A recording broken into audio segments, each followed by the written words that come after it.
area, any federal or state-owned lands as well. And then, of course, minimizing impacts to residences and public facilities. But then we also have, continuing to look at, it's very hard to go that far of a distance without federal or state-owned FAA concerns with any public airports, significant cities, and military training zones even. Lots of those things come into consideration. And then existing infrastructure. As you can imagine, there are, plenty of bridges, culverts. We've got gas lines, oil and gas wells, other transmission lines, and other types of infrastructure that's in and around any route that we might be looking to make.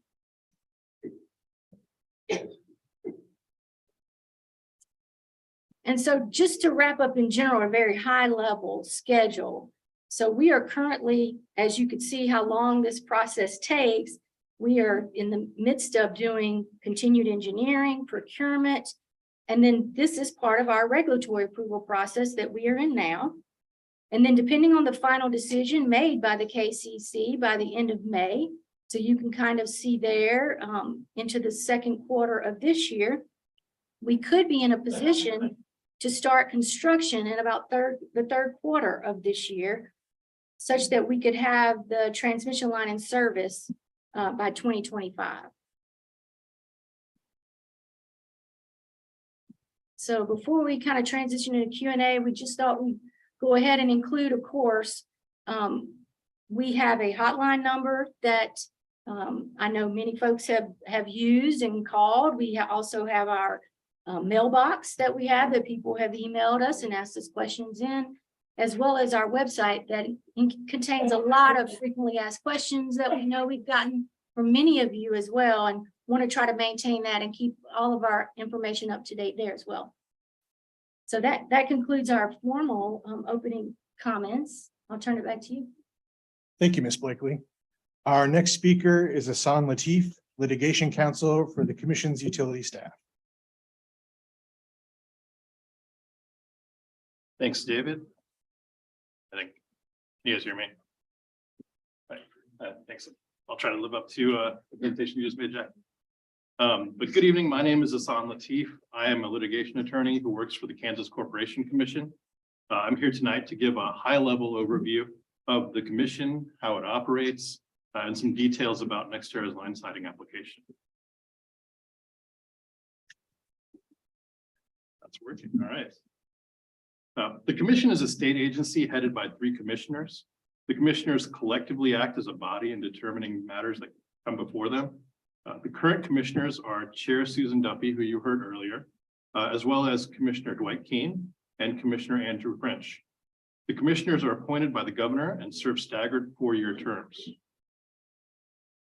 The commission has jurisdiction to oversee a number of industries.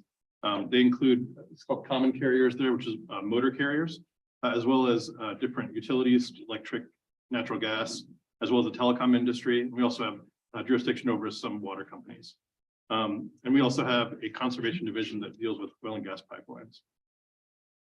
To assist the commission in this role, they employ a staff of professionals who are available to provide guidance and input. The commission staff are state of Kansas employees that have a tremendous amount of professional knowledge and training in fields such as accounting, economics, engineering, and financial analysis. During proceedings before the commission, staff advocates for the general public, which is another way of saying that they balance the interests of all utility customers, the long-term health of the utility, and the state of Kansas. Staff attempts to weigh numerous competing interests and develop its own position that it believes is best for all the stakeholders involved. NextEra's line siting application was filed in January. NextEra's application requests the commission to grant a siting permit that would confer on the company the right to construct the single line 340 kilovolt transmission line in approximately 83 miles in length across several counties, including Coffey, Anderson, Allen, Bourbon, and Crawford counties.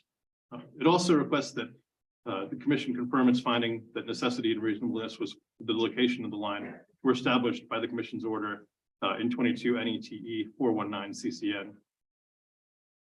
Commission staff has reviewed NextEra's application and the supporting testimony in total, auditing and verifying the elements of the case. So to give you some background on line sighting in Kansas, the grounds for considering a line sighting permit are determined by Kansas statutes. And a line sighting permit is required before concrete steps can be taken by an electric utility, such as construction or site preparation within the proposed route. The commission is the arbiter of the necessity and reasonableness of the location of the proposed route of the new electric transmission line. And Kansas statutes require the commission to consider the benefit to both consumers in Kansas and consumers outside of the state and economic development benefits in Kansas. Staff undergoes a review of that application. And so once the application is for a line sighting permit is filed, our commission staff conducted an independent review of the company's proposal. And during staff's investigation, they reviewed the routing study and determined if the process used sound reasoning to determine the proposed route and if all necessary factors are included. Staff also reviews the potential impacts of the route and gives their recommendation on the proposal. After its investigation is complete, staff submits written testimony that indicates its position on the application, and staff actively participates in the permit process by advocating for its position. Staff's role is not to help one party over another, but rather to provide independent assistance to the commissioners in balancing the competing interests and evaluating the total impact of the application on the public interest.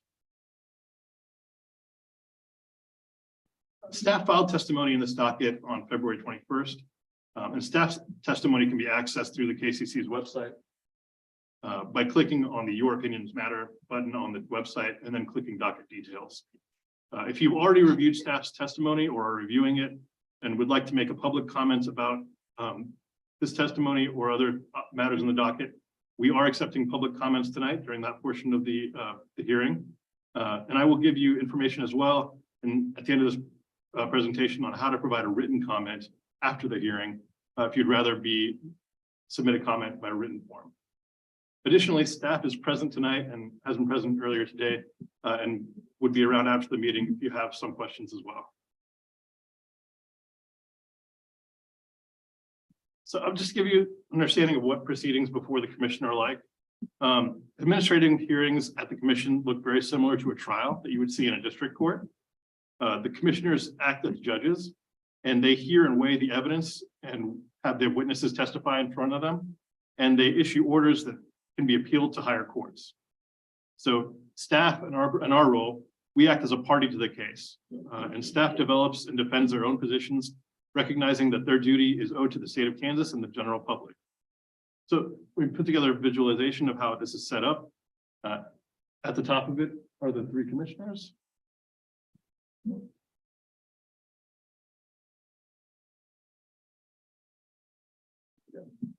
So at the top is the three commissioners. And in a formal proceeding, like the line sighting application before you, there are different parties. And this matter includes the utility, commission's technical staff as a party, and also numerous interveners representing for a variety of interests. Interveners could be landowners, other electric companies that are affected by the construction of the transmission line, or various other entities. And as you can see, all the groups are separate parties to the case. And so just like a court, it's the attorney's job to present their client's case to the commissioners.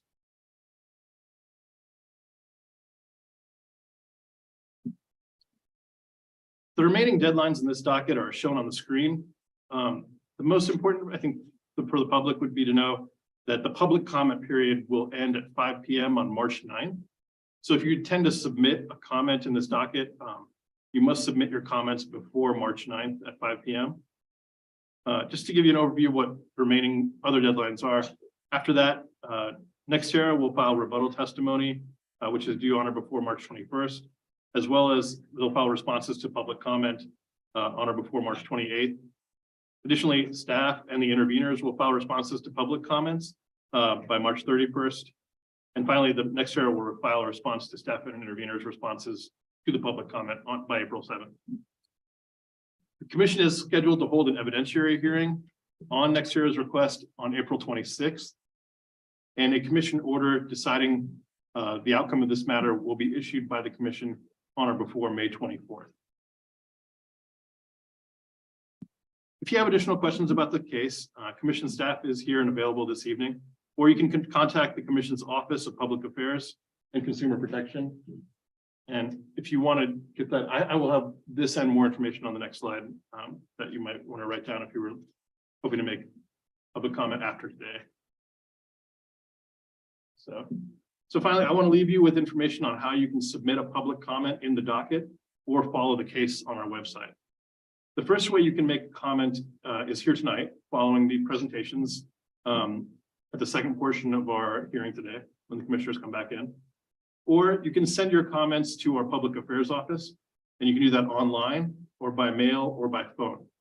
The information for each of these different options is on the screen, which has our email address and the phone number, as well as an address for mailing if you'd like to mail. You can also follow the proceedings and how this docket unfolds on our website.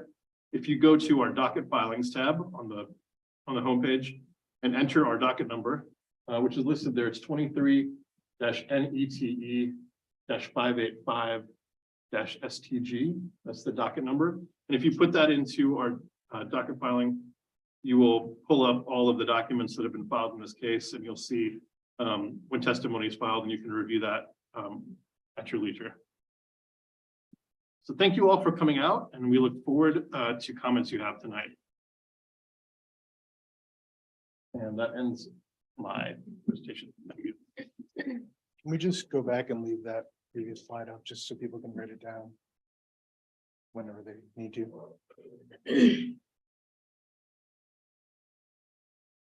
Thank you, Mr. Lateef. We will now take questions for KCC staff and NextEra staff.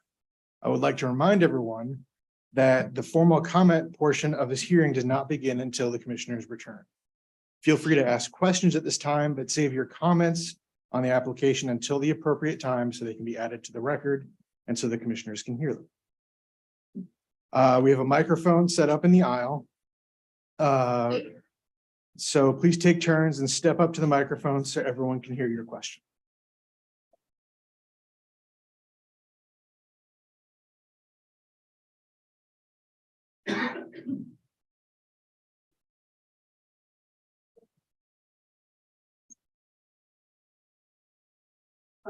Can I just talk here?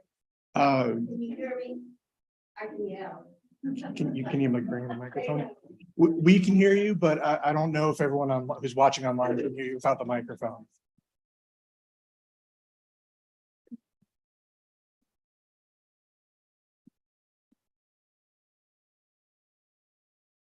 My name's Beverly Lewis. Going through 4 pieces of land. And I'm sorry, but I'm going to call you the lady in blue because I can't remember your name.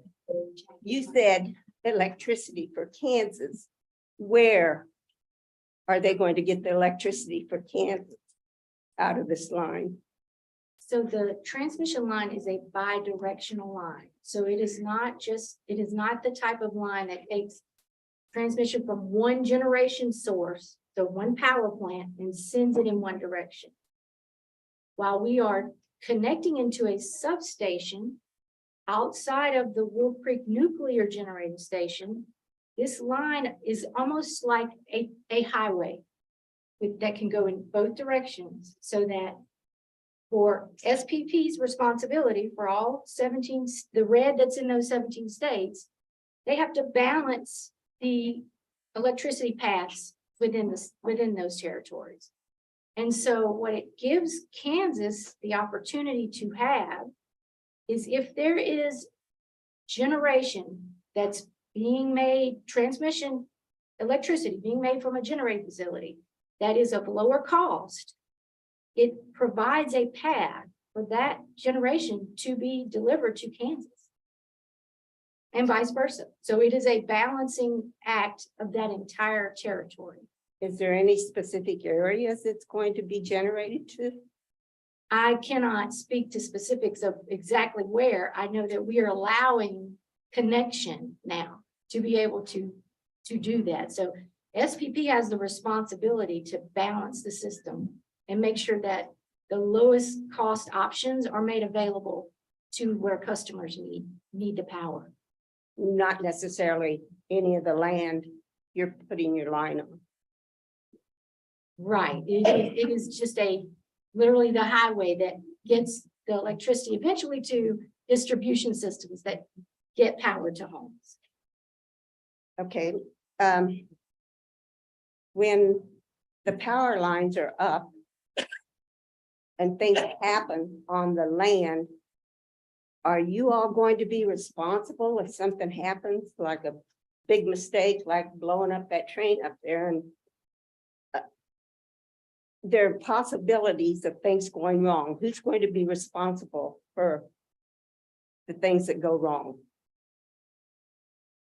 Yes, ma'am. Excuse me. My name is Tracy Davis. I'm an attorney for NextEra. So yes, we would be responsible for owning, operating, and maintaining this line and responding if there's an emergency event, you know, a storm. We would have people and crews that would be responsible for responding to that. And then you would be responsible for righting the wrong. Okay, so if they're out there working, and this has happened before, and maybe not intentionally, I don't mean that, but say you get the line up and for some reason, somebody left a big old iron piece out there in the field. And our mower goes across it and it tears things up. Are you responsible? I mean, that is something that we would want to communicate with you as the landowner, and our teams would want to work with you to make that right. Okay. I think I'm through. I might do that. Just. Are you coming up here? You saying that?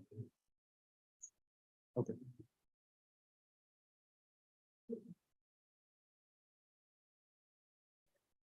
My name's Tom Wood. And I got a couple of questions. One's a little further up the food chain. But it was my understanding that when Wolf Creek was put into service, it was what, a 25-year life? Anyway, we've exceeded the life that was originally done when Evergy did the power plant, to the best of my knowledge. If that's the case, what's changed? Because if it was due to be decommissioned, which I don't have that information, then why are we moving forward with something like this? So that's a great question. Obviously, you know, we don't own that power plant, so can't speak to, you know, how long that plant will be in service. But this line is going to will be connected to that substation that's outside of the nuclear plant. But it's going to be part of the overall grid. And these assets are our line has a useful life of 80 years projected. And, you know, technology changes and improves all the time. I know with the nuclear plant, they have to go get it, you know, recommissioned from the NRC, the Nuclear Regulatory Commission. So, I mean, I think the intention is that these assets will be in place for a long time and, you know, part of the grid that's providing power in Kansas and all throughout the central United States.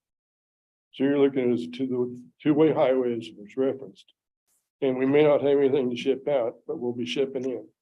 That's right. Power will just flow. It'll help improve the flows of power all throughout this whole region. So that allows SPP to get the most cost-effective power out to customers. So having another pathway just gives them another way to send power to. Okay. Now you referenced an 80-year life. On one of the earlier slides up here, and I didn't quite catch it until you were flipping past it. And then there's something about 40 years. I think you're referring to when SPP looked at the economic benefits of the project, they looked at a 40-year duration.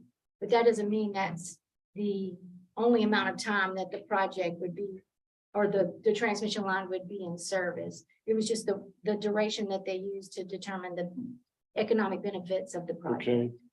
But then you referenced it's basically it's set up to or designed to be an 80-year life. That's my recollection. That's accurate. Yes. Pardon? Yes, that is accurate. Thank you. Just real quick, sir, that, or for everybody else that asked, my name is Justin Grady. I work in the utilities division at the KCC.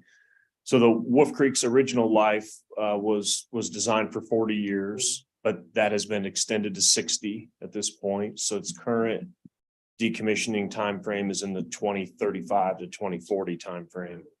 But honestly, you know, the trajectory of those plants across the country has been to seek another 20-year extension of the lifetime of that plant to 80 years. And, you know, if I had to guess today, that would be my guess as to what would happen with that plant. It's just too valuable, right, to Kansas to let it decommission in just a few years. So.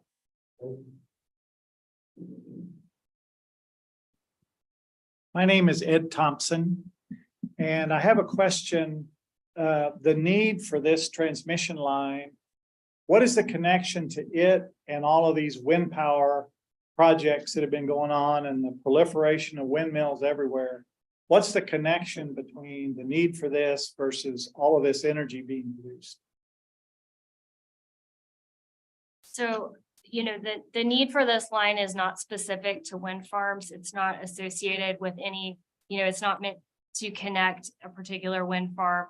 It's again, when SPP has the responsibility to look out at the needs of its customers for, you know, long-term 40, 60, 80 years, how can they let all power flow more efficiently? So once power gets onto the transmission system, you know, it's all just electrons. It's not, doesn't send wind power here or nuclear power here. It just all flows together. So this line's not being built specific to allow, you know, any specific wind farm. It's simply to let all power flow more efficiently.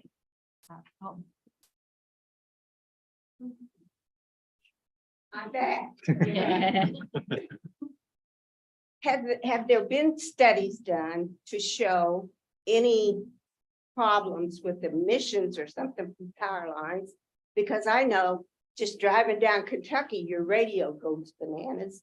So how is this going to affect animals, health, and reception? Have there been studies done? So EMF is present wherever the electricity generated or transmitted or used. And so, yes, you'll find EMF surrounding our transmission line, but you'll also find it throughout your home, surrounding all your household appliances. So, and because you can find EMF everywhere, there's been a lot of studies conducted by the science community. And none of these studies by these reputable organizations have shown any exposure to EMF causing or contributing to cancer or any other. What about reception? I've got the cancer, so that doesn't matter. So what about reception? I can't answer to reception. So if this gets so I can't use a computer, I can't use my phones, and who's gonna be responsible for that? I don't have the knowledge to answer that question. Maybe you can take that back. I mean, I'm not aware that this would cause any kind of disruption to things, but I don't know that we've studied that specifically. We can definitely take that back and I can't hear that. I'm so sorry. We can take that back and follow up with you afterwards if you'd like. Okay, that would be nice, Okay. because I really don't want you to interrupt my life any more than it is. So I had something else, but I'll come back.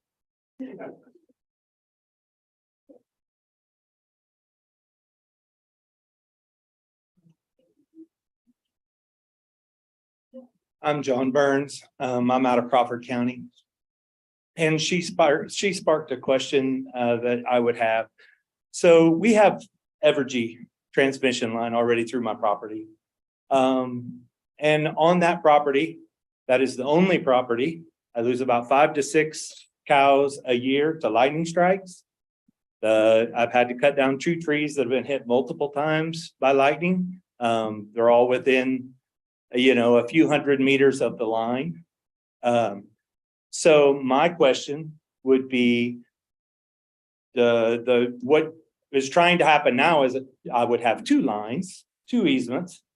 So with two sets of lines, am I going to have twice the lightning strikes? Or what's the environmental impact of that? Because I have multiple pastures and this is the only one that I have trouble with lightning.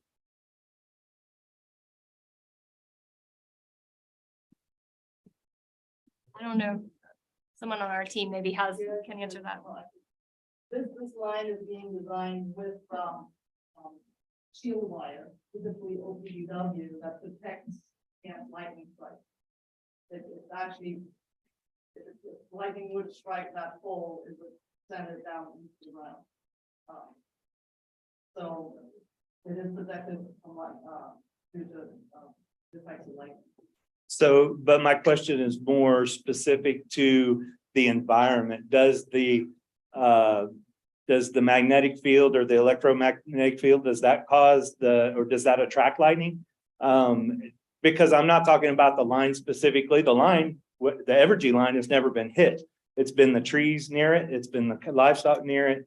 The house that is close has been hit twice. So that's my question is, does it create some type of static that attracts the lightning to that general vicinity?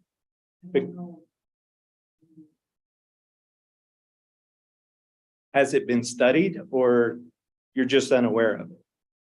I'm unaware of it. I know there's been studies conducted on the effects of EMF on animals living in power lines. I think similarly to health effects on people. Right, I've read lots of those, and like you said, those are kind of, I don't know. It seems like they don't really have some say it causes problems, some say it don't. There doesn't really seem like there's a consistent answer. But I was curious about the environmental attraction of lightning because, like I said, I have 160 acres that gets hit frequently, and then others that I've never lost anything in 20 years. Yeah.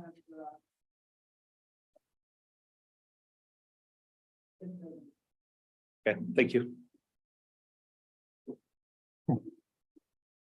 I'm Jim Keller, Southwest Bourbon County. And on our ranch, we probably run average of 6,000 head at a time.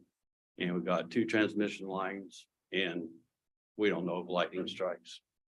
We've had 1 or 2, but that hadn't been our experience.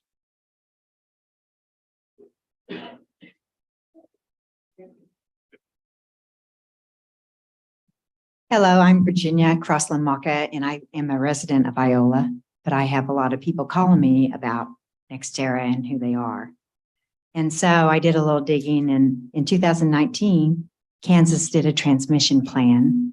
And in that plan, this problem or this transmission was answered by having this divided in 2 lines, and it would be less impact on landowners, as well as having to acquire extra easements and eminent domain being used. So this project now is bid in 1 straight diagonal line across southeast Kansas. And in southeast Kansas, we're kind of prideful about our stewardship of the land, and we're kind of prideful about keeping our land free from transmission, allowing landowners to be free of easements and requirements. So my question is, how in the world did this project ever get to be a diagonal, which is the shortest distance between 2 lines, instead of split into 2 projects and going down existing easements? So a couple of things. I think number one, when SPP is identifying the need for this project, they identify where they believe new transmission needs to connect. So they identified the Wolf Creek Station in Coffey County, and then the Blackberry Station in Jasper County, Missouri. And it was up to the parties that responded to their solicitation to propose the route. And so NextEra, we hired Burns McDonnell, very experienced transmission routing team. You know, as we've talked about tonight, we've balanced a whole number of factors, including, you know, cost, including environmental impacts, impacts to other infrastructure. We looked at paralleling of existing transmission lines, pipelines, all those types of things. And this was, you know, the route that we had identified. Now since we proposed it to SPP, we've continued to tweak it. We've continued to work with landowners, hear from landowners and make adjustments to that. So it has, you know, evolved since what we proposed to SPP originally. And then, you know, we've now proposed that route to the KCC for their approval. So that's kind of where we are. I do know when you look on a map, it does look diagonal. Obviously, one of the things that accomplishes by being a shorter route is impacting fewer landowners, right? The more straight you go, you're impacting more parcels because you have to go a longer distance. So I mean, that is one of the factors that we have looked at. So, But using existing right-of-ways that already exist with less impact on landowners was the proposal for the two lines. I believe it's called the Butler-Tioga line. Okay, so when you impact, I'm not familiar with that line, so I can't speak to that. well, I read it over at the KCC, and you have a very good informational website. So my question is, in law, the landowner should be the number one concern of a proposed Southwest power line for the power pool, because it really doesn't have any relatively necessity here in Kansas. So say we've been for the last 10 years on a decline of the energy that we produce. And so our energy goes out of the state, and I don't know what that ratio is, and I don't know what that amount is, but that's been the trend for the last 10 years. So to say that this is a necessity for Kansas is kind of a stretch. So how do you define necessity, and who do you define that necessity to? Because according to NextEra, they are in the transmission sales line too. They transmit electric out of the states to states that can't produce enough because they're really green. So, yeah, I mean, of course, as we talked about, you know, SPP is responsible for this whole region, but fortunately, the Kansas Corporation Commission is responsible for looking out for the state of Kansas, and they evaluated the need for this line and if it provided benefits to Kansas. And they were just looking at Kansas. They weren't looking at all the other states, right? So they determined in their order that they issued last year that this line was needed for Kansas and did provide benefits, and so was in the public interest. Yeah. Well, I guess the public concern is that you're hooking to a nuclear plant. And your NextEra on their website are decarbonizers. You know, they reduce states' footprints and replace it with green energy. So my concern would be going forward that we really, the KCC doesn't have control over solar farms, over wind farms. So is this line going to be an opportunity that we go out and always see our solar fields, and the impact on our environment from solar fields is an unknown because there isn't a study. Sure. So, you know, yes, we are connecting to the Wolf Creek Station. The Wolf Creek Station is outside of the Wolf Creek nuclear plant, but they are separate, and there's many lines that come into that station, and, you know, power is flowing all across the system. So yes, it is right there by the Wolf Creek nuclear plant. Now, I'll say, I mean, as we mentioned earlier, this line is being built for the whole SPP transmission grid. It's not specific to connecting wind farms or solar plants or anything like that. SPP does review if a new generator wants to come online. They have to go through a study process, and if they ask to connect to any transmission line in SPP, you know, there's a process for looking, is that power needed? Is that going to be reliable for the grid?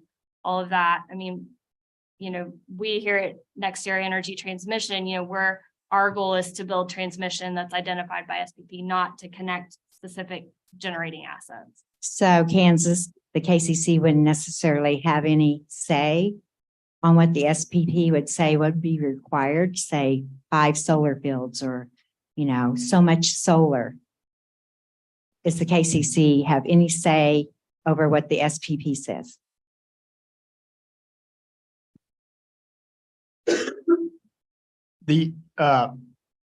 My name is Andrew Schulte, and I'm an attorney at Polsinelli in Kansas City, representing NextEra Energy Transmission Southwest. The SPP does not decide where the wind and solar are sited. That's done by independent power producers. NextEra Energy Transmission Southwest is not an independent power producer. It is not an independent power producer. It's a transmission builder. So my question would be, who has authority? Does Kansas have any authority, any say in solar farms applying at the SPP? Because we need to be more green. What does the KCC weigh in on that process? And how do we have input into that process?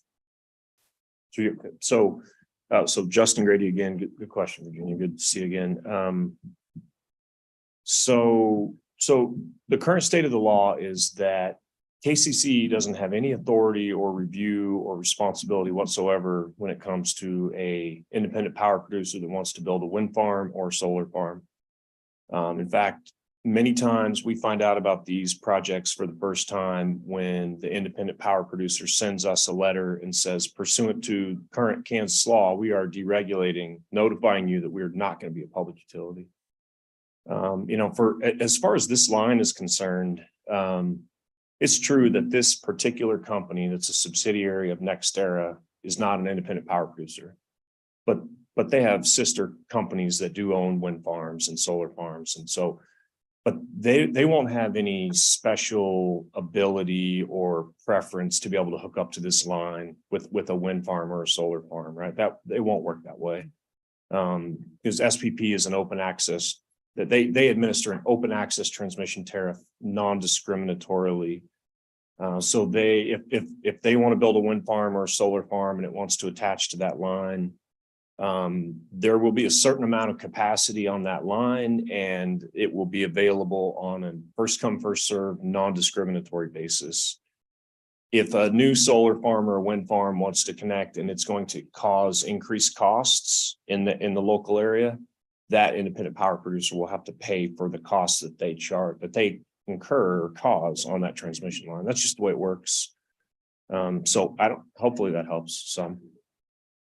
A little bit until we get into a problem, and then it's like, well, we don't have any control over that. And I want to make sure that Kansas, having a company connecting to a nuclear plant, has a lot of oversight. Well, what I think is hopefully helpful is that, the ownership of Wolf Creek Nuclear Power Plant, the electrons that enter the SPP that are paid for by probably most of you in this room, as well as myself. I'm an Evergy customer. Yes.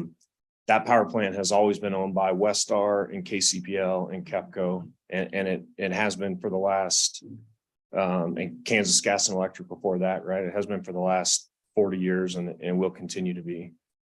So when this line becomes operational in 2025 or 2026, there won't be any different distribution to the electricity that's coming out of Wolf Creek. It will go into a substation that will have an extra line that distributes it a little further to the east of Kansas and a half mile over the border, right, into Missouri. But power moves both directions on that line. And so for the reliability and the economic benefits of owning that nuclear power plant, that won't change as a result of this line. So they can fill up that line with solar and wind farms if SPP allows it. But if it fills up the capacity completely and causes extra costs, those independent power producers will have to pay for those transmission upgrades. And that's not going to, right now there's 3 lines coming out of Wolf Creek, and now there will be a 4th. Right? And so we have all the power of Wolf Creek today, and we'll continue to have it with this 4th line. Hopefully that helps. Yeah, it does. Just one last question. Has there been any subsidies applied for by NextEra to pay for this line, or any increased tariffs that you have requested for this line? So I'm not aware of any subsidies. We will, once this project is built and in service and our costs have been incurred, we will have a transmission rate that is approved and paid for by all SPP customers. The nice thing about the way SPP's tariff works is that this is what's called a regionally allocated project. So it's going to be paid for by the whole SPP region, even though it's in Kansas. So Kansas is going to pay a portion of that. It'll pay about 16.5% of the cost of the line, but the other 83.5% or whatever the map is will be shared by other SPP customers outside the state. So I don't know if that helps answer your question. Okay. I'm not as smart as Virginia. So my questions are simple. Have you done studies of how much this depreciates our land?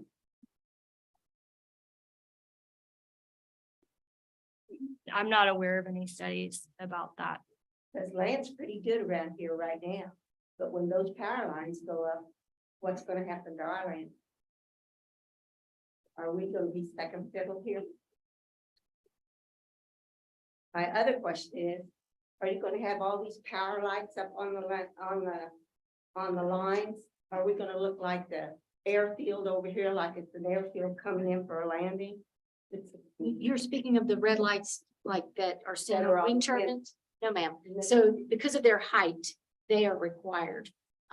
Our poles are only going to be about 110 feet above grade, which the FAA does not require any of what you're thinking of, the blinking red lights for FAA reasons, for planes and things, so they know where they are. Okay, now this is and I'm not trying to be facetious, but I had a phone call and they wanted me to put this out and I will ask it.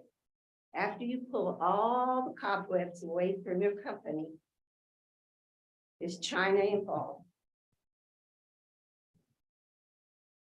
I'm not sure what you mean in the question, so. Well, all I'm saying is they're buying up a lot of land. They're buying up schools. I hear military schools and private schools. And I'm wondering, is China on the back end of this company? That's all I ask. No, ma'am. We're a publicly traded company. We're based in Juno Beach, Florida. We're not Okay, Chinese. good. Got it. Thank you. My name is Brian Regier, and Jackie, you know me well. My question is, did NextEra ever request a transmission fee hike? According to our records, we show in 2021, they did request a fee hike to the KCC. Is that for the transmission fee hike? Is that true? I'm sorry, when you say a fee hike, I'm not sure what you. According to what we have, NextEra requested a transmission fee hike in 2021, which was approved by the Southwest Power Pool. Is that true? So we have a rate that's regulated by the Federal Energy Regulatory Commission. Our rates are not set by the Kansas Corporation Commission, so we don't currently have a transmission fee because this and another project in Oklahoma will be our first project. So we don't have a fee already. So I'm not sure. So there was When no you say- transmission fee hike requested I'm in not- 2021. I'm not aware. Will you put that on record? Well, I'm not sure what you're referencing, but we don't have a rate yet. So we have the structure of a rate that's been approved by FERC. In But we're print, not- it says NextEra requested a transmission fee hike in 2021, which was approved by the Southwest Power Pool. Sure, I don't know what you're reading from. I'm not sure. This is, and also just, we're here to answer questions to the best of our ability. We don't have all information in front of us right now. This is not a evidentiary hearing. If this was an evidentiary hearing, you could submit a piece of evidence. This We is a could pretty review. basic question. I mean, either it's a kind of a yes or no. No, we The did fee hike not. is a very general statement and we don't know what you're looking at, sir. Is there going to be any fee hike requests to the Southwest Power Pool in the future by NextEra? So maybe I can just explain how it works when we get our fee. So we have a transmission tariff. As I mentioned, it's approved, it'll be approved by FERC. Once our costs are incurred, those costs will be recovered through a tariff that SPP recovers from all of its states. And so we will have a transmission fee that is recovered through SPP for the cost of this line. But I'm not aware of anything we requested in 2021 or a fee hike, because we don't have any fees yet that we're recovering, so there's no hike. I don't know, maybe just misunderstanding. Was there any fee discussion about an increase in the fee once the transmission line comes into play? Not that I'm aware of. There is a process at FERC to recover the cost of transmission. And so the cost of this project will be recovered through rates that are approved by at FERC. There you go. Very good.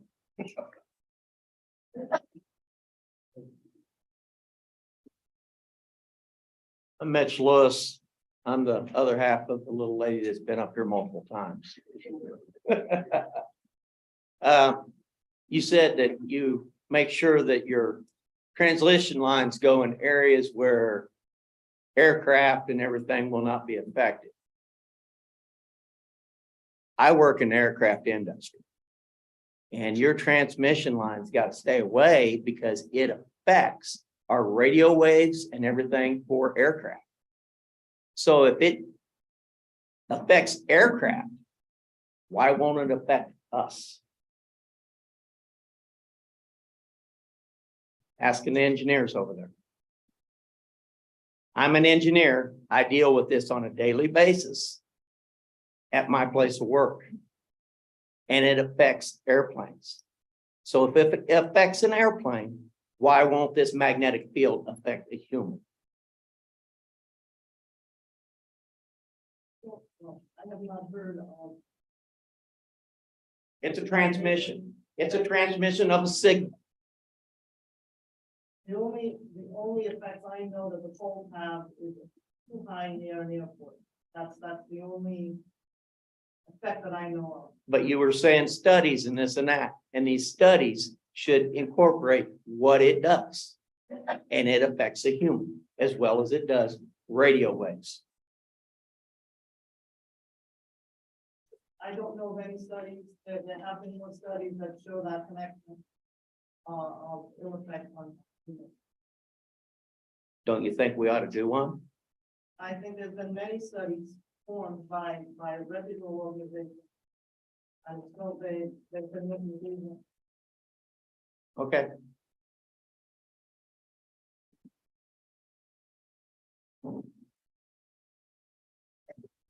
Hi, my name is Steve Frank, and I just wanted to reiterate what she said. They had brought up that there were no studies done on value or depreciation due to these lines, and it's been talked about here just a few miles up the road. There was a land sale.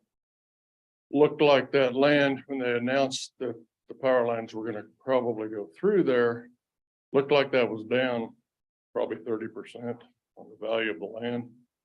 I didn't do the math here, so I'll do it in my head. Correct me if I'm wrong, but I have a section of land where approximately a mile power line is going to go through there. So at 150 feet, that's 1.8 or so acres. So you guys are proposing possibly a payment of 180,000. That section of land, well, I wouldn't sell it for 2 million, but it ought to be worth that. Take 30% off that 600,000. I think I'm coming up short there. I'm not trying to cut down anything these other people said. I'm just trying to do a little numbers here.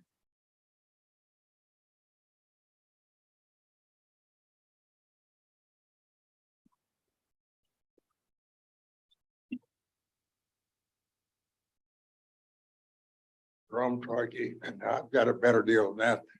They wanted to go through me and they wanted to pay me $3,500 total, one-time payment. And so if you take this room here and cut a diagonal. And see this map here with already there's one set of power lines on that. And so the next set of power lines are not going to be same pole spacing. And how in the world can you ever spray that, work that stuff? And paying that price, that's pretty embarrassing. I'll be back.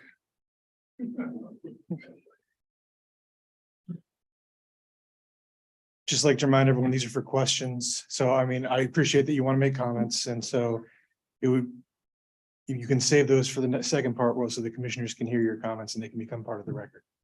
Good evening. I had a quick question about the health impacts associated with the. You suggested that there hasn't been any studies indicating health impacts.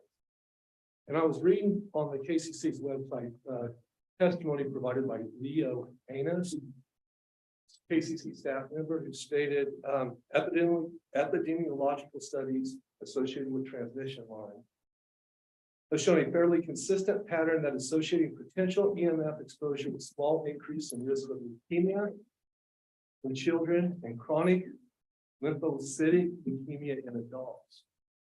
And you said that you don't know of any study. Are you not familiar with the studies that the KCC staff is referencing? There will be an evidentiary hearing that's scheduled for April where cross-examination on issues will be available, but this is not an evidentiary hearing for cross-examination. This was a question. There was a statement about there was no health impact associated with it. So I'm wondering for the community's sake, you know, what is there, it seems to be an inconsistency. Could you explain that? Nothing that I'm aware of. I am not an expert in EMF. Thank you. And I'll touch on it. I've been a lineman for 40 years working on live. And I am not aware of any health restraints or tests or anything where I would have wanted to know about working on. Hey, this is Leo. This is Leo Hanos. I'm with the KCC, and I wrote the testimony that he's talking about. To finish the rest of the expert, which was left out of that, is that those studies did point to that, and then they went on to say that they were inconclusive. So the studies that I mentioned in my testimony that I referenced that were not fully discussed here by the last speaker do not reach conclusions that EMF can lead to cancer.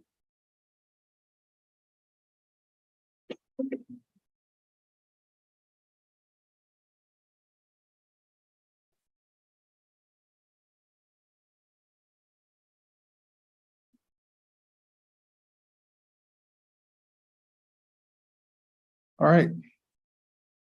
Thank you for everyone who participated in the Q&A session. We'll pause for a moment and welcome the commissioners back to begin part 2 of tonight's hearing.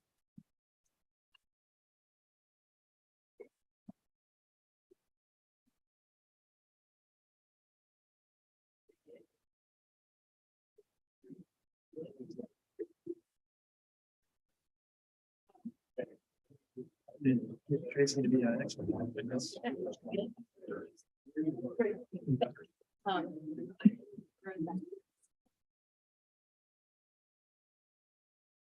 Should just be a listening session now. CVP exercise. You guys talk about our focus.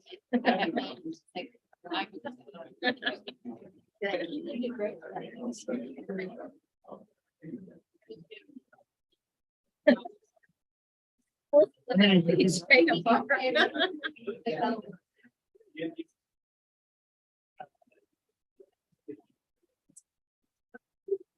Thank you, yes.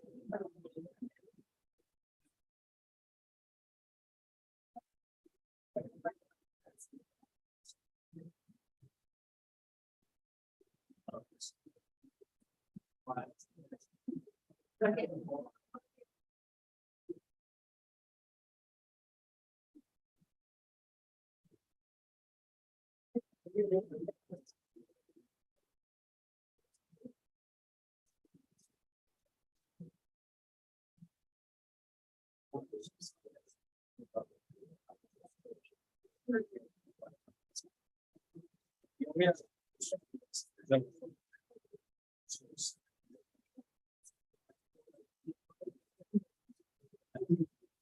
No worries.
All right. Hey, folks, if we can take our seats. As long as I'm.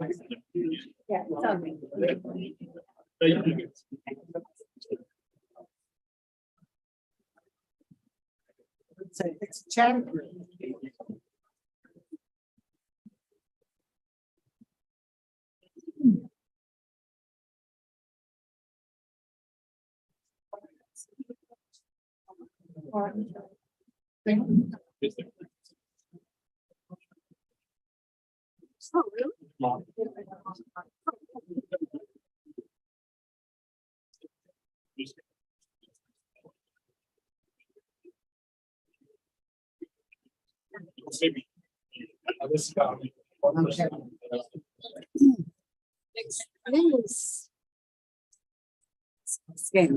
Okay, folks, we're going to get going. The time is 7:11. All right, if we could all take our seats, I've got the list of speakers. Okay, good. Thank you all. I'm calling to order the Kansas Corporation Commission public hearing regarding docket number 23 NETE 585 STG. NextEra initiated this docket to request approval of a siting permit to construct a single circuit 345 kV transmission line of approximately 83 miles in length across Coffey, Anderson, Allen, Bourbon, and Crawford counties. Again, my name is Susan Duffy, and I'm serving as chair of the Kansas Corporation Commission. My colleagues are Commissioner Dwight Keene to my right and Andrew French to my left. Again, we thank you all for attending this meeting. This hearing is on the record, and the transcript will become an important part of the official docket file. May I have appearance of counsel, please? Good evening, Madam Chair. Hassan Latif on behalf of myself, Walker Hendricks, of Phoenix Anschutz, representing commission staff and the public generally. Does staff have a recommendation regarding notice? We do, Madam Chair. On February 2nd, the commission issued an order granting motion for procedural schedule, wherein it stated that the first public hearing would be held at Iola High School on March 1st at 6 p.m. That order was served on all the parties to the docket at the time. On February 27th, NextEra filed in this docket its affidavit of publication and notice to landowners stating the company had complied with the notice requirements found in statutes, publishing notice of the hearing in newspapers, having general circulation in every county through which the electric transmission line is proposed for 2 consecutive weeks prior to the hearing. Additionally, the affidavit noted that written notice was served on landowners by certified mail at least 20 days prior to the hearing. Accordingly, staff has examined notice and asked the commission find that notice in this matter is proper and that the commission has the authority to convene this public hearing at this time in this place. If there are no objections, I will find that notice was proper and the commission has jurisdiction. This hearing is an important step in our process, and we look forward to hearing your comments. We cannot engage in dialogue with you during the proceeding. However, we may ask questions for clarification. I have a list of people who have indicated they'd like to comment, and I will call your name in the order you appear on the list, and will announce the person speaking afterwards so that you can be prepared and climb out of your seat. So we've got 15 on the list to let you know. And we are, as we will tomorrow night in Girard, we are allowing 3 minutes for each individual wanting to speak. And my timekeeper is our assistant general counsel. Thank you. All right, and if you'll just give the high sign, I would appreciate it. All right, thank you. All right, we're going to get started. The first speaker is Jim Keller, to be followed by Mr. Philip Metzger. So, Mr. Keller, welcome. Good evening. And if you will speak into the mic again, we are broadcasting this on the YouTube channel and people are probably at home watching. So if you need to raise it up a bit, help yourself. Yes. All right. Yeah, this is the easier way of doing it. I'm Jim Keller again from Southwest Bourbon County. And we've got about 5.5 miles that we've signed an option for an easement. So we obviously support this project. And NextEra was straight up to deal with. They were good. Do I like transmission lines, the looks of them? No, they're ugly. Do I like turbines, wind turbines? No, they're ugly. Solar farm, you talk about ugly. And cell towers, they're ugly. So anyway, I don't know of anybody that wants to give up their cell phones, their dryers, washing machines, anything like that. So anyway, there is a price to progress, and I'm just indicating my support. Thank you, Mr. Keller. Our next speaker is Mr. Philip Metzger, followed by Mr. John Burns. Good evening, Mr. Metzger. Yes, I'm Philip Metzger. I'm from Lawrence, Kansas. I'm here representing Carrie Barth, which is our representative from my area. She's busy tonight, couldn't make it. I'd like to make note that I'd like to know who's going to pay for this transmission line. Is it going to be people in Kansas, in Missouri? Where is the energy going to end up? Truthfully, I don't think it's going to end up where a lot of the people here have been saying where it's going to end up at. That's what I have. Thank you. Thank you very much, Mr. Metzger. Our next speaker is Mr. John Burns, and I would appreciate if you would tell us where you are from, and followed by Matt T. Garden. All right, I'm John Burns. I'm out of Crawford County. I have some issues. I already have one transmission line that runs through my property. we talked about dual circuiting with Evergy so that we don't have two easements, an 1/8 of a mile apart. They're a nightmare to farm around. Not to mention one set of lines running through the property. For instance, crop ground in my area runs about $90 an acre to rent. We have Evergy going through crop ground that we have to rent for $50 because nobody wants to farm around the poles. So the landowner is the one who's taking the hit as far as financially. It seems as though we're paying for the land because in the study of the dual circuit, there's a lot of numbers run for NextEra. There's a few numbers ran for Evergy. Nowhere in there is the economic downfall of the landowner and how much expense that it's costing us. It's a one-time payment for NextEra. However, for us, it's 80 years. So that's my lifetime. That's my kid's lifetime. We've had Evergy since 1964. What ground we used to farm is now grass because you can't farm around it. It's busted displays. It's bent shanks. It's double planting. It's very hard to function with a set of poles. And now I'm looking at two sets of poles. And then when you want to argue, condemnation is the answer to that, which I believe in Kansas is way too easy for an energy company just to jump the condemnation. There cannot be any true negotiation in the price of the property because they know that they're going to win no matter what. So therefore, we don't have a negotiation really for our land because of the threat of condemnation. And whenever you talk about the threat of condemnation, very first piece of paper we get has, does this project have the possibility of condemnation? Front page, very first paper we even get of this project. And it's followed up with, we're talking about notice to landowners. I brought this up with the attorney. I'm going to put it on record.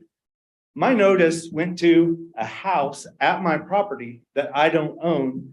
Current resident, 526 North 160th. I live at 275 East 650th Avenue in Girard. I have yet to get a certified letter notifying me of this hearing. So according to Kansas state law, I should have been notified. And my time is up. Thank you. Thank you very much. I appreciate that, Mr. Burns. Our next speaker is Mr. Matt T. Garden, followed by Mr. George Stevens or Stephens. Yes, Mr. T. Garden. Good evening. My name is Matt T. Garden. I'm with the Kansas Livestock Association. KLA is established in 1894. We're a trade association representing 5,700 members involved in many aspects of the livestock industry. I'm going to name a few of those. We have members that in the seed stock, cow, calf, and stocker production. We have cattle feeders, dairy producers, grazing land managers, and diversified farming operations. Those are our members. We have several KLA members who will be impacted by this transmission line. That's our interest in being here tonight to provide some information. Long after these proceedings are concluded and both the KCC and NextEra move on to the next project, the landowners that are impacted by this transmission line will continue to deal with the lingering effects. I think that's important to remember. We would encourage KCC and NextEra to keep that in mind as the final path for this transmission line is determined. For example, siting decisions should recognize the negative impact the line could have on rural homes and farming and ranching operations. Cutting diagonally across a parcel of property certainly is the shortest route, but it is also likely is the most impactful route, negatively impactful route for that landowner. So I think that's an important aspect to keep in mind. Consideration also should be given to how the lines will impact common agricultural practices. Aerial spraying of crop ground or pastures will be impossible on many of the parcels that are impacted by this transmission line.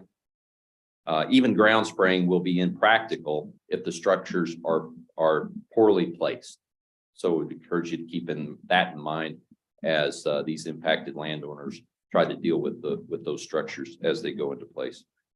I would note the direct testimony of Leo Hanos on behalf of the commission staff.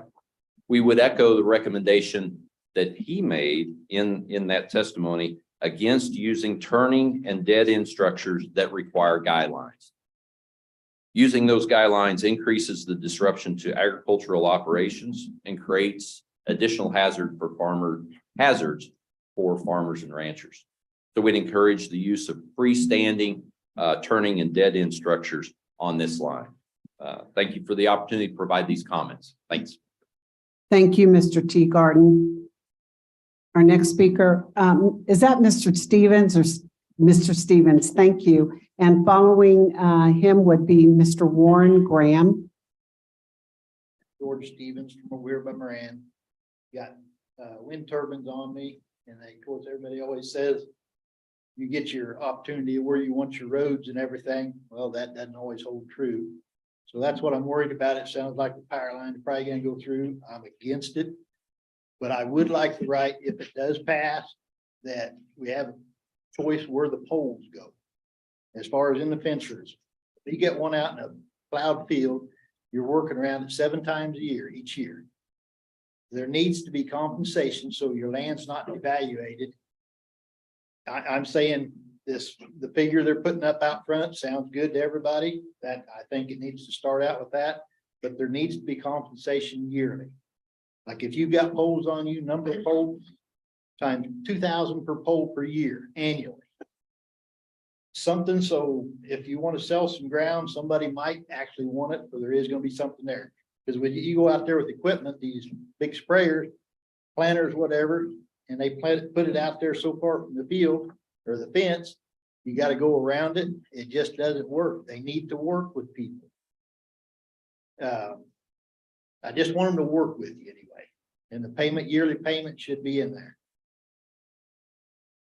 Thank you, Mr. Stevens. I appreciate it. We are now ready for Mr. Warren Graham, followed by Mr. Steve Frank. Good evening, Mr. Graham. Good evening, Warren Graham from Leroy, Kansas. I would basically just like to repeat what has already been stated by the last 2 or 3 gentlemen.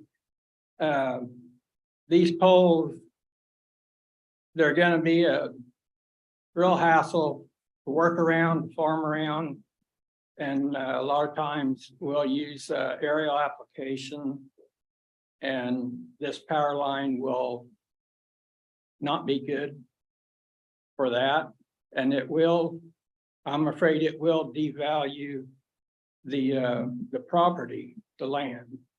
And I agree with the last speaker that there should be a yearly compensation payment on top of the lease payment, because a one-time lease payment just isn't going to be enough to compensate for all the years down the road that the landowner, the farmer, has to deal with it. Thank you. Thank you very much. I appreciate that, Mr. Graham. Mr. Steve Frank, followed by Mr. Darren McGee. First, I want to say that I agree. This is an ongoing expense for someone with farm ground as I do. The poles are going to be right out in the middle of a field because in one, I've got 2 farms affected, but one of them, it's a mile through there. They can't do it without putting poles out there.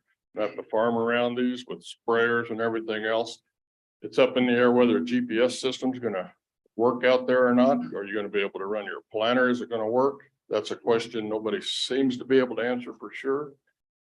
The other question is, on this right of way that we're selling, what else are they going to be able to put there? I mean, are they going to be able to put a fiber optic line? Are they going to be able to run a water line just because the right of way, you already sold it to them? So how much can they use and abuse this ground, and what are you going to get reimbursed for that? The other thing I said at the last meeting, I should have held it for this meeting, but I just gave an example of a farm I own and one that sold recently for a 30% reduction because the power line's coming through it. This farm, I would say, from what I said before, I was just doing the math out loud. So like I said, you can correct me if I'm wrong, but they're proposing around $180,000 to put this 1 mile through there. If it reduces this section of ground that's worth about $2 million, that's $600,000 I just lost there. And that's not counting anything else. That's just what that would sell for that day. And it might be more than that. So they're not proposing enough money either. Thank you. I appreciate that. Mr. Frank. Next is Mr. Darren McGee, followed by Mr. Rustin Kimmel. Yeah, my name is Darren McGee. I'm from West Fayette, Kansas. And I have been in contact with NextEra. We have had 2 or 3 meetings trying to negotiate. I've had a hard time trying to negotiate with them because they never want to make a commitment. We have had, like I said, it's just me and my daughter have been trying to talk to them about several things, but no actual commitment on their end of it as far as what they want to do. We've tried to talk to them about pole placement. And we think we can work with you, but then when we find out their new sightings, they said, well, we can't because of wetlands. Well, you can't move it 30 feet or 50 feet because of wetlands. And I don't think the ground's going to change that much. In fact, when I pointed out to them in the farming end of it, one of the places they wanted to put the poles was actually a wetter spot than where I wanted them to put the pole in the line, on the property line.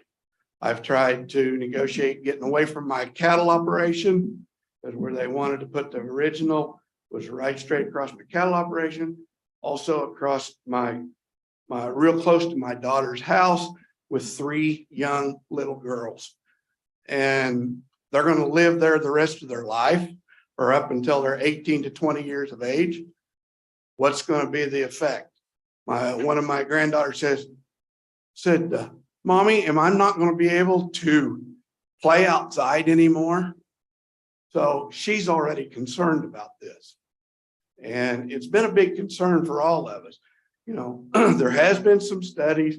I guess that it's not been confirmed, but there has been some studies that say that it can cause leukemia in the later stages in their lives from young children. Also, I've heard that it can cause dementia and stuff in older people. Whether it's true or not, I guess I don't know. That is just what my daughter has done some research, and I wish she could have been here tonight, but she had other obligations.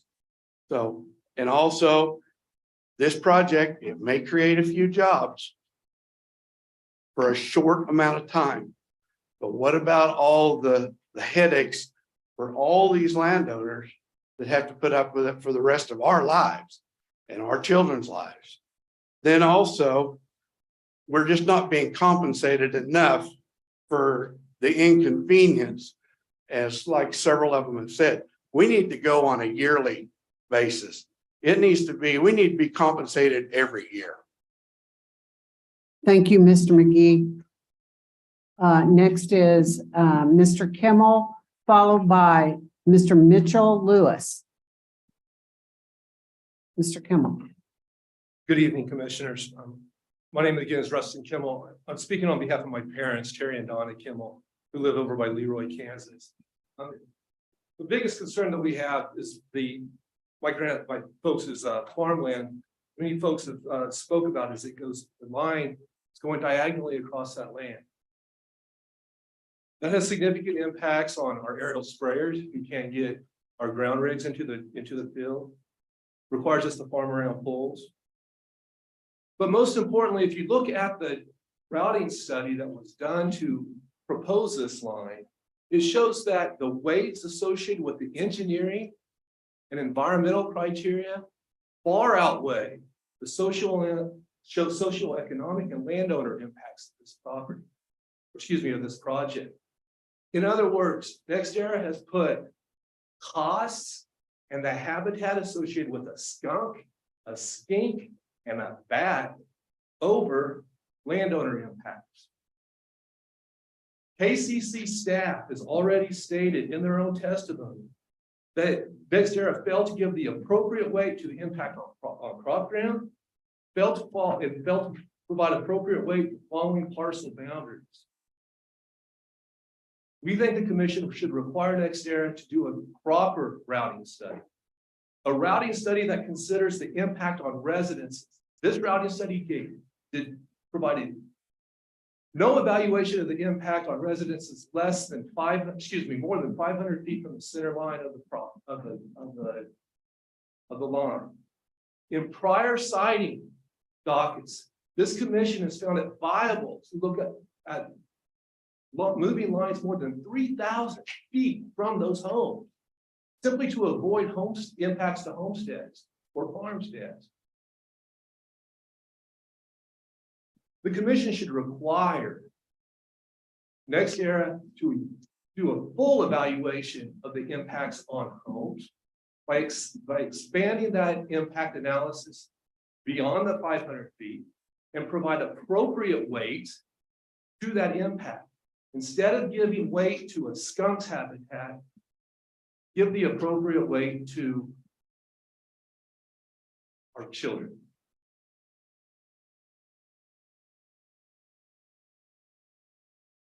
Finally, this line has been designed to go straight through 2 windmill farms, one here in Allen County and one down in Bourbon County. In prior docket, KCC staff has indicated that they expect additional windmills and solar farms to be built and connected to this line. The KCC should order NextEra to evaluate the impact of those windmill farms and additional solar farms, their likelihood of being on the likelihood that those solar farms and windmill farms impact on the local environment and on the homeowners around. Thank you. Thank you, Mr. Kimmel. Our next speaker is Mr. Mitchell Lewis, followed by Beverly Lewis. Mitch Lewis. You guys will be letting this go through 4 properties of our family's trust. This is farm ground, granted it's hay ground, but also there's some cattle ground. We can't spray. Also, we cannot take it. You're going to take out a bunch of trees that we have that we use for deer hunting. That is part of our subsidy for our farm. I also deal with magnetic fields on a daily basis in the aircraft business. And we got to give them room for airplanes. Well, these magnetic waves and these magnetic fields that these transmission lines put out affect aircraft signals. These are radio waves that we cannot allow aircraft to be near that to affect a signal for an aircraft. Why do we allow it to be near a human? Because if it doesn't affect an aircraft, it could go down. Why should we let it affect our kids and our community? How many substations are going to be coming off of this to take and help the community? I mean, it's just from point A to point B. If we're not tying in to help the nearby community, this is not for Kansas. This is not for our community or our people here. Thank you. Thank you, Mr. Lewis. Next is Beverly Lewis, followed by Mr. Steve Gorslin. Good evening, Ms. Lewis. Hello, I'm Beverly Lewis from Allen County. We've discussed inconvenience of the poles, depreciation of our land, emissions from the lines, health issues, and reception. These are a lot of negatives for the farmers or the landowners. And before I brought up the ownership of NextEra Energy, And was China involved? And they said no, but there's an article here that NextEra Energy has done business with China providing solar energy.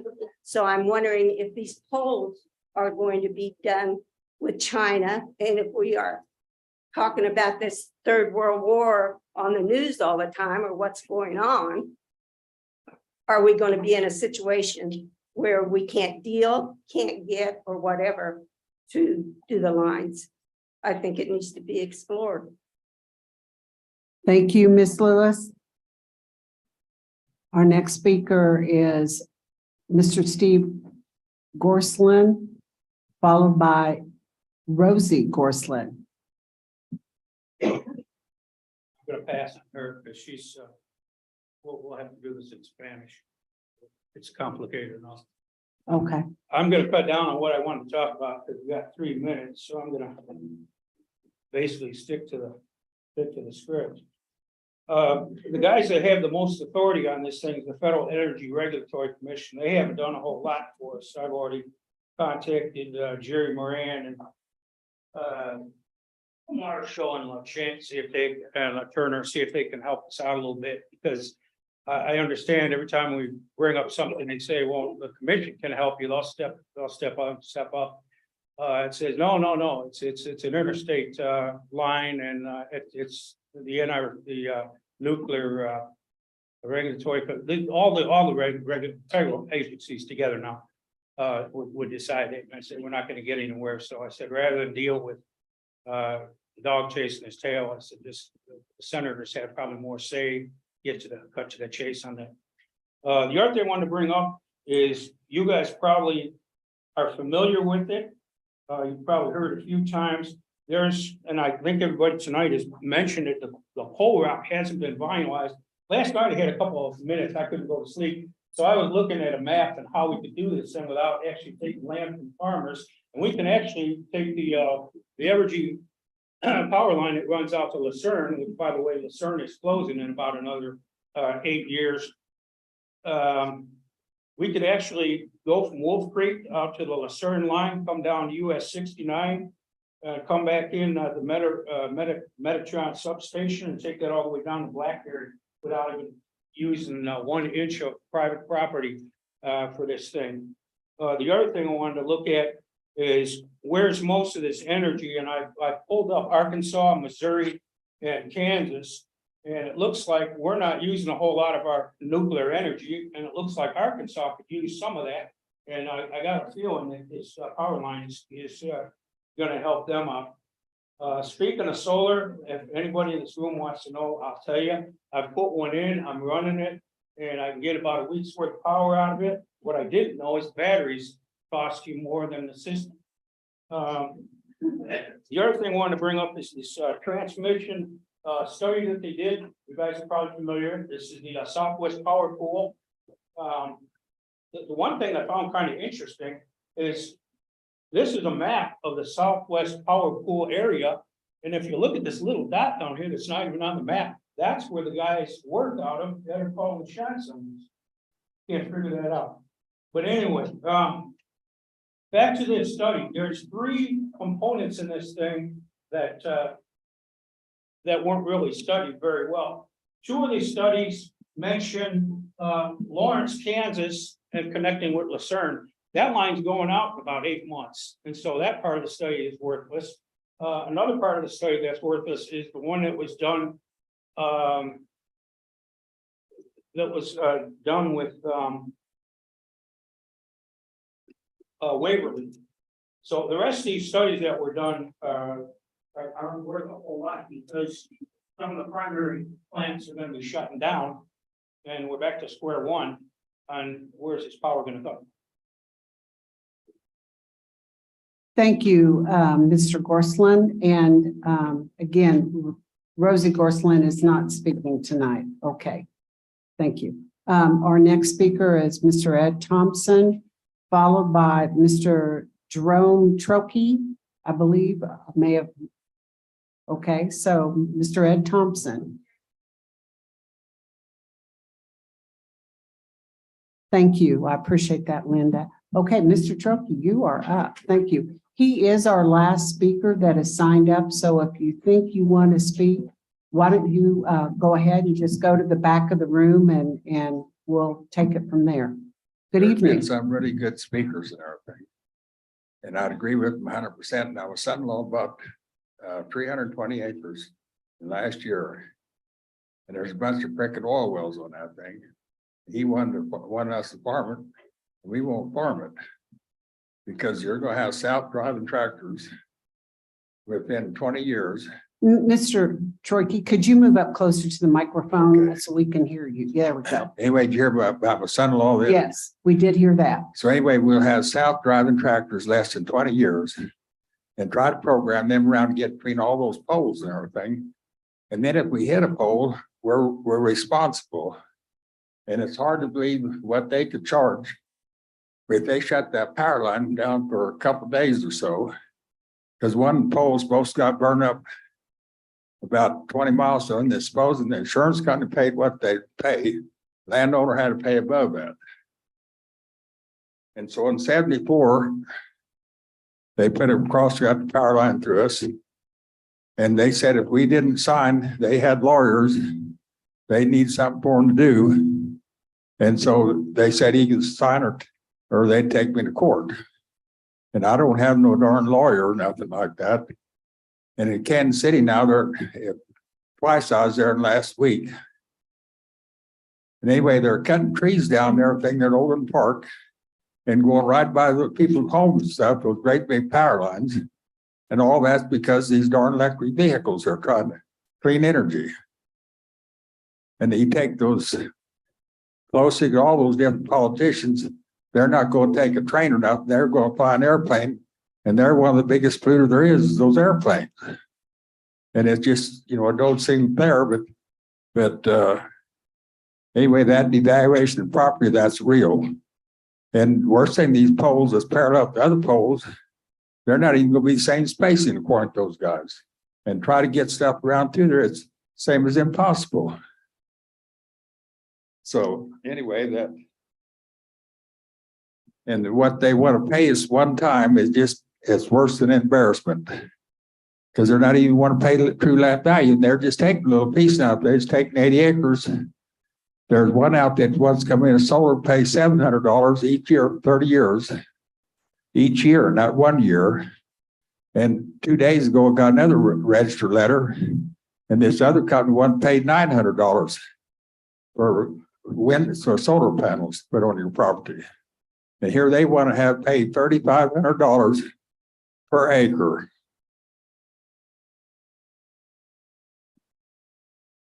Thank you, Mr. Troiki. This is the end of the list. If there is anybody in the audience who would like to speak, come on down to the microphone. And if you would please state your name and where you are from, I would appreciate it. Thank you. Yes, Virginia Maka, and I'm from Iola, Kansas. I appreciate the commission holding this meeting. It seems as though during this whole process, from the certificate of convenience and necessity to this point right here, we haven't had a lot of transparency. And that's kind of why I'm here tonight, because there are so many people with so many questions. And so I became involved because I'm in this room with generational landowners. These people have worked generations on their land, and they want to hand that same land to their generations after them. To hand their generations the land with a transmission line that probably will never serve Kansas is pretty much a travesty. And I believe in the system and the system working for all. And to listen to their stories tonight made it really real to me. And I'm sure you take everything to heart too, and you wrote a lot of things down. But this line, originally designed in 2 different pieces, being proposed by a company, Evergy. We have built a trusting relationship with Evergy. Evergy serves a lot of our customers, a lot of our co-ops. They are community players.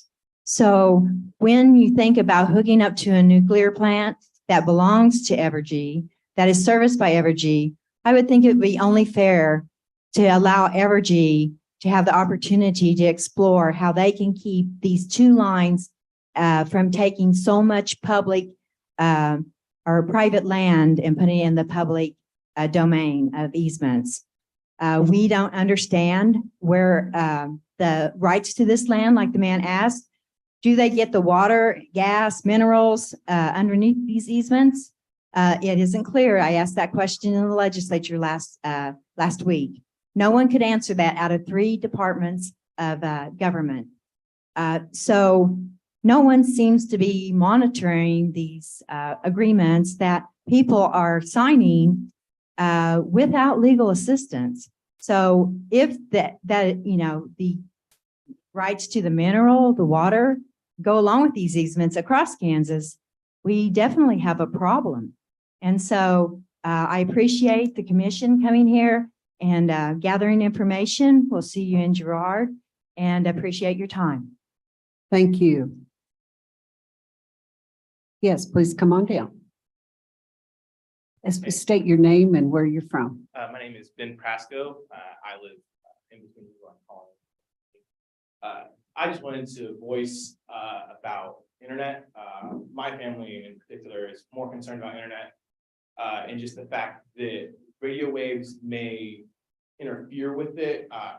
There's a bunch of studies that have been shown about health, and I'm not too concerned about health because, you know, when I'm popping my popcorn, I'm right next to the microwave, and that's enough radiation, I'm sure, to kill me. So I'm not too concerned about the health, but I know when I'm standing next to the microwave watching my movie, it can interfere with my phone's data. I mean, that these waves can interfere. I'm pretty sure it's been proven they can interfere with the 2.4 gigahertz that our Wi-Fi is. And we have a tower at our house that beams us internet from our house to Colony, and that crosses right in front of the radio towers, and your towers are way taller than our little tower was. And we invested a good significant portion of money into this tower to get us better internet. Before we had about 1 meg of internet, and I don't know if you know what slow internet is, but that's slow internet. I mean, we can't watch movies, smart home devices doesn't work. And so when we got that tower in, that significantly improved our quality of life. I'm an online student, full online student through Emporia, and I can do what I do with slow internet. Can't take tests, can't watch videos, all that stuff. I work here for the school. I'm the technology coordinator. Couldn't do that without online school because I'm still getting my degree while I got this job. Without the opportunity of online school, I'd be driving to Emporia every week, and this job just would not be an option. So I really appreciate our internet, and no one really mentioned it. So I just simply wanted to voice that as a concern of mine and my family. And I'd encourage the council to look into studies over long-range point-to-point communications, if that interferes or not. Just quick Google said it didn't. Stand next to the microwave, it does interfere. I just would encourage that be investigated, because I know I'm sure a lot of people around here have wireless quick-com connection or other internet options.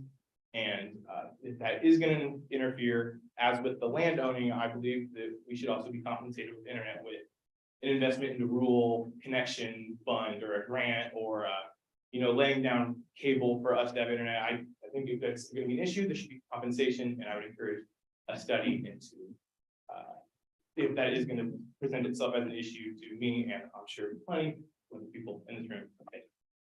Thank you.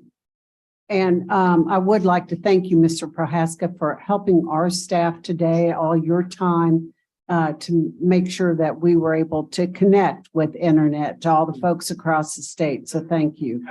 Yes. All right. Is there anybody else? I believe. Yes.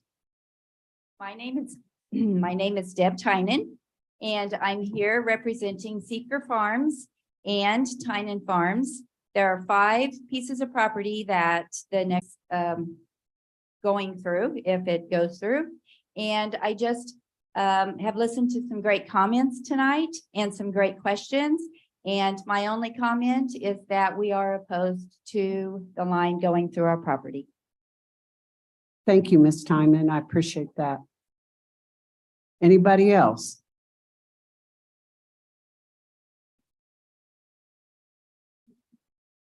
I'm looking around the room. Okay. Okay, I do not see anybody else rising up to speak.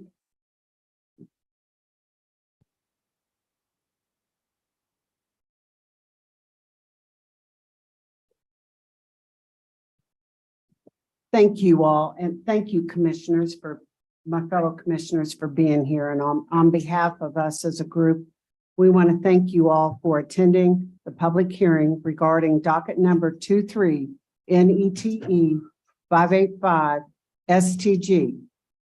As we said, your opinions are important to us.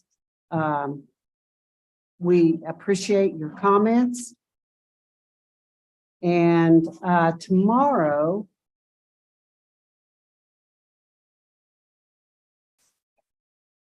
let's see. Okay, I would like to remind everyone that the public comment period is open until 5 p.m. on March 9th. The materials handed out this evening outline 3 ways in which comments can be submitted for our consideration. That information is also available on our website. In terms of next steps, as you are aware, there is a hearing tomorrow in Girard, Kansas at the public library. We will be Zooming that meeting, and we will be appearing the commission by Zoom. And so folks will be online from the comfort of their kitchen table or their family room and talking to us. And it will follow the same format that we had this evening. In terms of the next steps, there will be an evidentiary hearing on this matter on April 26th, beginning at 9 a.m.